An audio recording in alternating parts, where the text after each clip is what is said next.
Hello friends, आज मैं आपको बताऊंगा कि यदि आपकी गाय के थन में सूजन आना, गादी का हार्ड होना, यदि पशु में टीथ स्वेलिंग है, सूजन है, दर्द कर रहा है, पशु थन के हाथ ही नहीं लगाने दे रहा है, या दूध निकालते समय आपका पशु बहुत ज़्यादा बदमाशी करता है, तो उस स्थिति में आप अपने पशु को ये एक इंजेक्शन ज़रूर उन पशुओं को लगवाया जा सकता है और अच्छा रिजल्ट देता है। कोई भी नुकसान आपके पशु में नहीं करता है। मैंने एक वीडियो बनाई थी कि उस पशु में यदि आप जैसे पशु में वह इंजेक्शन लगाते हैं तो कई बार पशु में वह नुकसान करता है, तो उसकी जगह आपको कौन सा इंजेक्शन, यानी जो आप अपने पशु में जिस प्रकार से आइसोफ्लूइड इंजेक्शन लेते हैं, इस तरह के केस के अंदर जो कोर्टिकोस्टेरॉइड इंजेक्शन होता है, तो उसकी जगह यदि आपके पशु के लिए सेफ इंजेक्शन रहे तो वह कौन सा इंजेक्शन आप अपने पशु में उपयोग कर सकते हैं।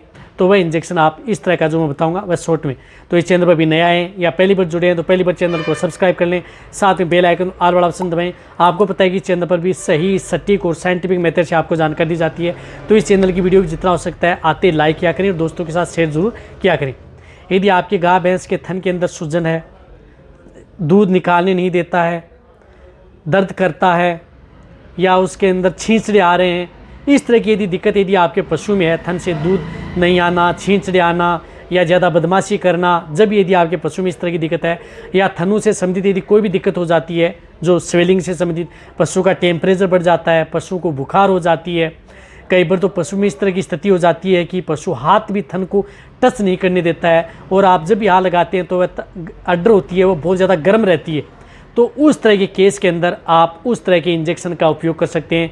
वह इंजेक्शन चाहे आपकी जो ताज़ा बेबी गाय भैंस हो उसमें उपयोग कर सकते हैं, या चाहे प्रेग्नेंट गाय भैंस हो, यानी गाभिन गाय भैंस हैं, उसमें भी आप उपयोग कर सकते हैं। उनके लिए भी वह सेफ इंजेक्शन रहता है। कहने का मतलब है कि उस स्थिति में भी आप उस इंजेक्शन का उपयोग करवाया जा सकता है। देखो कौन सा इंजेक्शन आता है, वह इंजेक्शन आता है जिस प्रकार से मेगलोडाइन इंजेक्शन, जिसके अंदर साल्ट आता है फ्लूनिक्सिन मेगलुमाइन, यानी मेगलोडाइन जिसके अंदर साल्ट है फ्लूनिक्सिन मेगलुमाइन। तो फ्लूनिक्सिन मेगलुमाइन साल्ट का जो भी इंजेक्शन आता है, उस इंजेक्शन का उपयोग इस तरह के केस के अंदर आप अपने पशु में अपने वेटेरिनियन से करवा सकते हैं।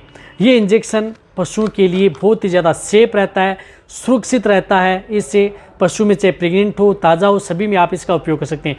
और मेस्टाइटिस में ये इंजेक्शन एक तरह का रामबाण इंजेक्शन है। तो ये इंजेक्शन यदि आपके पशु में जिस प्रकार से, इसकी डोज क्या है, इसकी डोज होती है 1 ml पर 20-22 kg बॉडी वेट। इंट्रामस्कुलर भी ये लगता है और इंट्राविनस भी, यानी दोनों रूट से ये इंजेक्शन पशुओं को लगाया जाता है।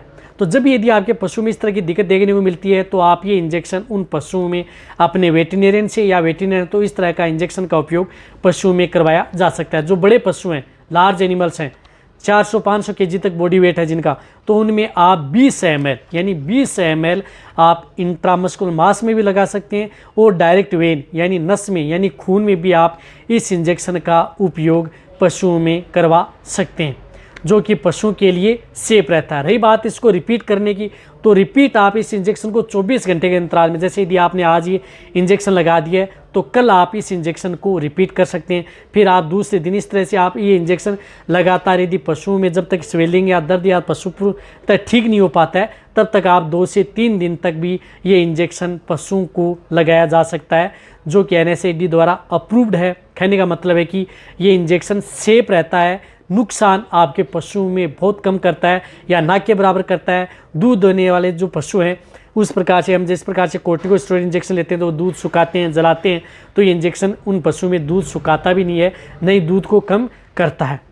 तो आप अच्छी तरह समझ गए होंगे कि इंजेक्शन पशु में क्या काम करता है। तो ये जितना हो सकता है वीडियो पशुपालक वेटेरिनियन के साथ शेयर करें। इसी तरह से आप मेरी वीडियो देखते रहें। थैंक्स, धन्यवाद।